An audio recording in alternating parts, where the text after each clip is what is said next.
அஸ்ஸலாமு அலைக்கும். இன்னைக்கு நம்ம வீடியோவில் ஒரு புது மாதிரியான விஷயம் தான் பார்க்க போகிறோம். ஆனால் அதுக்கு முன்னாடி நம்ம ஜஹூ கேக்ஸ் அண்ட் பேக்ஸோட லோகோ எல்லாருக்கும் தெரியும். இவ்வளோ நாளாக இப்படி தான் போட்டுட்டு இருந்தோம். பட் இதோட நியூ வெர்ஷன் உங்ககிட்ட காட்டலான்னு தான். இனி நம்மளோட லோகோ இப்படி தான் இருக்கும். எப்படி இருக்குன்னு எனக்கு சொல்லுங்கள்.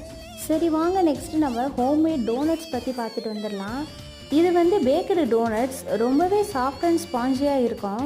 அது மட்டும் இல்லாமல் நார்மல் டோனட்ஸை விட இது வந்து ரொம்ப நேரம் மாய்ஸ்டாகவும் இருக்கும். எங்கள் வீட்டு குட்டீஸ்க்கெல்லாம் டோனட்ஸ்னால் ரொம்பவே இஷ்டம். முன்னாடிலாம் ஷாப்பில் வாங்கி கொடுத்துட்ருந்தேன். இப்போல்லாம் நானே பண்ணி கொஞ்சம் ஹெல்தி வெர்ஷனாக கொடுத்துட்றது. அப்படி எங்கள் வீட்டு குட்டீஸ்க்காக லாஸ்ட் வீக்கில் ஒன் டே நான் இந்த இதெல்லாம் ப்ரிப்பேர் பண்ணும்போது தான் தோணுச்சு, இதை ஏன் நம்ம சேலுக்குமே கொண்டு வரக்கூடாது, நம்ம வீட்டு குட்டீஸ் மாதிரியே எவ்வளோ குட்டீஸ்க்கு இது வந்து ரொம்ப பெரிய பிரியமாக இருக்கும்ன்ட்டு. ஸோ இனி நம்ம ஜஹூ கேக்ஸ் அண்ட் பேக்ஸில் டோனட்ஸுமே அவைலபிளுங்க. உங்கள் வீட்டு குட்டீஸ்க்குமே டோனட்ஸ் ரொம்பவே பிடிக்கும்னா ஸ்க்ரீனில் தெரிகிற நம்பருக்கு உங்கள் ஆர்டரை புக் பண்ணிக்கோங்க.